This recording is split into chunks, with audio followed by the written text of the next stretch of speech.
there's been some controversy associated with the Shakira and the J-Lo performance.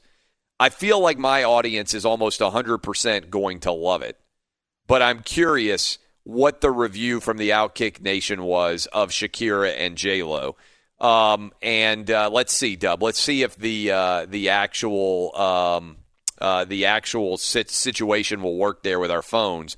Dub, you're in charge of typing them up. Who are we going to first? All right, let's start things off with Barbara in Louisiana. Barbara, you want to talk about the halftime show? Yes, I do. And good morning, Clay Travis. I'm 83 years old, and the Super Bowl halftime was outstanding. Shakira has better moves than J-Lo, but they both were good. I saw Shakira years ago when they had the Piper down in South Africa, and I said to myself, who has moves like this lady? And then I got a chance to see her again yesterday. But Clay, I want to thank you for clearing up the telephone dilemma. I tried to call Ben Maller Sunday night, and I kept getting this message: your call did not go through, because I wanted to defend this poor guy that was calling from Cleveland, talking about George Belanda being an outstanding quarterback at his age, and I want to agree with him because I was living in Mountain View, California, and I was an Oakland Raider fan. George Belanda, Fred Biletnikoff, all those guys were sensational, but I didn't get to call Ben to tell him to defend this young man. Oh, thank you. So what do you think about people who are offended? And by the way, how old did you say you were? I made 83 this past November. Well, thank you for calling in. 83. What do you think about people who were offended by the halftime show? I don't see what was offensive about it. It was beautiful. It was well choreographed. It was just beautiful. But like you said, Clay, some people say one thing and do another thing. So I wouldn't put too much stock into that. But I sure appreciate you clearing up this telephone dilemma. I listen to you because I fall asleep on Ben because he's in California. You're in Tennessee, and I'm in Tarrytown, Louisiana. So I hear more of you than I fall asleep on Ben. But I love both of you guys. Okay, and keep up the good work. Thank you very much for calling. That is a fantastic call to start with. 83-year-old woman, she's not offended. Probably been through some stuff. Also recognizes that people claim that they're offended by things that very often they aren't. By the way, more people, notwithstanding Eddie Garcia and his boycott of halftime shows, more people watched the halftime show than watched the game. That's pretty crazy. It happens almost every year. There are more viewers of the halftime show. There are more people who are opposite of Eddie Garcia. They actually turn the television on to watch the halftime show and then turn it off for the actual game. It's crazy. Who's up next? We got Bernie in North Carolina. Bernie, what's up? Bernie Sanders, did you get the win last night in Iowa? No, I didn't. I'm sorry, I didn't. Yeah. I'm just kidding. Good morning, Clay. I thought this halftime show was great. I was very enthralled in it. Usually take a break during halftime, but I sat there and watched the whole thing. I did not know Shakira was 43 years old. She looks like she's in her 20s. But how about J-Lo's 50? Yeah, J-Lo's 50. It's incredible that they're how just in shape. Somebody accused. I posted a quick hit clip, and somebody was like, "You're a dirty old man." I'm like, "They're older than me. I'm 40. Shakira's 43. You can't be a dirty old man when the girls you're admiring are older than you." Yeah, I'm 50, and it's incredible how great they look. But I thought it was a great show. I had no problem with it, and other parents around me that have kids, they were a little upset that they were hearing parents talk about, how they just thought it was disgusting, and it just doesn't make sense. So, that's my 2 cents, and I'm out. Thank you. All right, Dub, who we got? All right, let's go to Danny in Kentucky. Danny, were you offended? Yes, overall of the Super Bowl, I think it's more of a family event, parties, good times with families, and we have younger children, younger teenagers watching. It's very difficult as a parent, to be able to have the kind of the skimpiness of what they were wearing. The shows we really loved is when you have Prince and Michael Jackson and the great music they were singing. I just think the emphasis was on more of not the singing, of more of just what they're wearing. So were you offended last year when Adam Levine took his shirt off? No, wasn't Why offended at that. Why not? Because the emphasis on, what women and what men, there's two different stories there, especially when you have the younger kids watching that and so on, But I'm just curious. If you weren't offended by Adam Levine taking off all his clothes and dancing around in a sexy way, why were you offended by Shakira and J-Lo wearing more clothes? Well, I just think there's a difference in men and women and what they're wearing, and I don't think it should be appropriate in any of that. I think it's more of a family situation going on in our country. All right, and I thanks. The older Thanks for the call. Here's the deal: J-Lo and Shakira didn't have on anything less than you would see at the beach or at a swimming pool. Right? In fact, they had on more than you would often see at a beach or a swimming pool. So, and again, if you were offended by Adam Levine last year at Maroon 5 ripping off his shirt, dancing around shirtless in a suggestive manner, and you're also offended by J-Lo and Shakira, at least you're being consistent.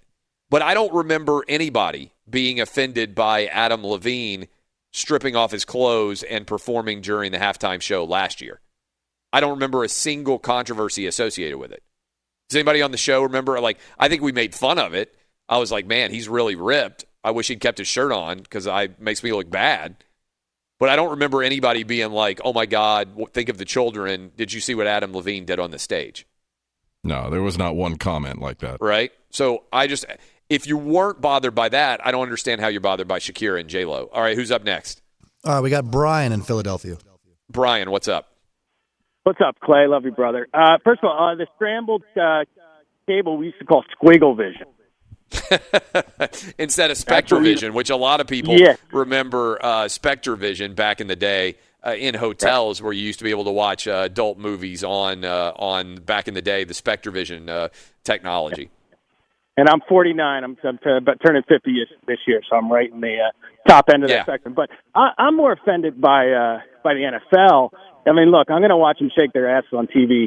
You can turn to any channel and you're going to see that. But the issue is, the NFL, which has always had a, how we treat women problem, they're promoting the San Francisco 49ers female coach. They're promoting, I think they even had commercials about it. And then their decision was, let's put a stripper pole in midfield for halftime. Okay? That's interesting. And I'm offended. I'm offended by any halftime show. I took out the trash. I made my daughter lunch. All right, thank you. You and Eddie Garcia, you hate the halftime show. Yeah, it Eddie, is an interesting. Now that's an interesting argument, and this is to me the tension of feminism, right? And far be it for me to analyze feminism better than anybody in the world, but I think I do. And essentially, it comes down to this. And I always tell people I'm a big feminist, and they get they're all offended. They're like, "What are you talking about? Like you like to watch girls dance?" And yeah, of course, but I believe that women should have the right to do anything legal that they want to do. That, to me, is the very essence of feminism. If you believe that you can make as much money as possible by shaking your ass on a dance floor, go do it. You have that right. I believe you should have that right. It's legal, and you have made the choice to make your income in that form or fashion. I believe, and this is as a capitalist, but also as a free markets guy, as long as it is legal in this country, you should have the right to choose to make a living doing that. If you want to be a stripper or if you want to be an accountant, right? You should have the right to do whatever you want. It seems to me, and again, this is me analyzing things, that lots of women judge other women for the choices that they make in a way that men don't. And let me explain what I mean by that. I don't think there are very many men who say about other men, I can't believe that guy chose to do that job, right? Think about it. How many times have you heard one man criticize another man for the choice in which he has made to make a living, right? Just think about it. If some guy out there has decided, some of you are driving into work today right now, you're going to go work on road crews, right? You're going to lay asphalt all day. There aren't very many men out there who are going to be like, I can't believe that guy decided to lay asphalt. And some people listening to me out right now, you may be pornographic film actors or lawyers. And some people would say there's not much difference between the two. But there aren't going to be very many men who are like, I can't believe that guy's decided to be a porn star. And some of you are a lawyer. And some of you listening to me right now, you might be pro athletes. You might be going to train to be boxers. Or you might be going to train to be football players. And you're listening to me right now. And there's not going to be a man out there who's like, I can't believe that guy's chosen to be a pro athlete or an MMA fighter or anything else. Women, it seems to me, criticize other women for the choices they make a lot more than men criticize other men for the choices they make. Now, we're criticizing the decisions that somebody might make at their job, right? Like, I didn't like the fact that Kyle Shanahan decided not to try to score at the end of the first half. But we're not saying, I can't believe that guy Kyle Shanahan decided to become a coach. Think about this in your own lives. You might criticize the way that somebody chooses. Like, oh, I think you should have gone to college and gotten a better job, knucklehead. If you're a dad, I might say that to my kids, right? Or you might be a grandpa out there and you might be like, I just don't think that Johnny's making good decisions in his life. But by and large, if somebody starts making a good living and it's legal, men don't criticize other men for doing it. Women do. And I don't claim to understand why that is, but this is, to me, the tension of feminism. If you have the talent like J-Lo and Shakira, like somebody sent me an email like, what would you think if it was your wife that was up on that stage? I'd think, damn, I married well. Yeah, exactly.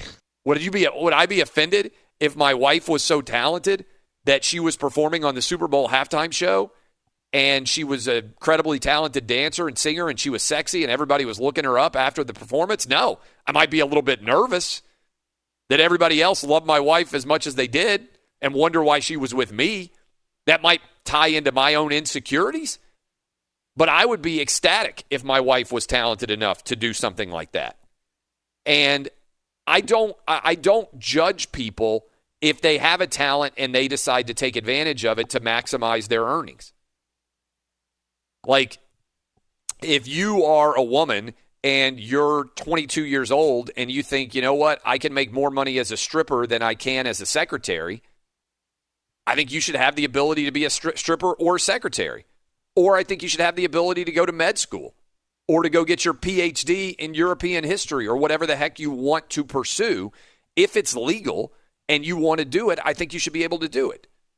So that's why I say I'm a feminist, and this drives people crazy, but I believe you should have the right to do anything you can, and I believe you should have the right to do it and not get criticized, just like I feel like men should have the right to do any job and pursue any job that they want. And so I just want you to think about that inherent tension there. Like we were just kind of talking about it, and I think it's interesting. I didn't hear anybody criticize Adam Levine for ripping off his shirt during the halftime performance and dancing in a sexually suggestive manner. And by the way, I went to a Maroon 5 concert once, and do you know who Maroon 5's crowd is? Women. I don't hear those same women getting upset when Justin Timberlake breaks it down on his dance floor, and almost his entire crowd is all women who are in love with Justin Timberlake. And so I think it's interesting that J-Lo and Shakira, they're too sexy, I didn't like this halftime show. I think it's a small minority of people, but I think they're a loud voice and they get a lot of attention. But what's interesting is I didn't hear a single person complaining about the Adam Levine show last year. And I think that's because a lot of people are comfortable with men being sexual and they're not comfortable with women being sexual. And I think a lot of those people are women. The same moms who are like, oh my God, I can't believe what's going on with J-Lo and Shakira, we're sitting down, eating up Adam Levine, ripping off his shirt like crazy. Well, what's that about? Is it about Shakira and J-Lo, or is it about you being insecure because you're not as good looking as Shakira and J-Lo, and so you get uncomfortable with the attention that they get? But when it's Adam Levine, I don't remember a lot of dudes being uncomfortable with it. I mean, we might not be like, I don't want to see this. I'd rather see J-Lo and Shakira take their clothes off and dance around in a sexy way than I would Adam Levine, but that's because I'm a dude and I like women more than I like men. But if your response to that is not the same, why wasn't it the same? I think it's an intriguing question. Again, the big question that I'm asking is, how often do men criticize the employment choices of men compared to how often women criticize the employment choices of women. Why is that? I think it's an interesting dichotomy, and I don't claim to know the answer, but I think it goes to the heart of why J-Lo and Shakira is controversial and Adam Levine, nobody even blinks. Deep thoughts for you to start off your Tuesday.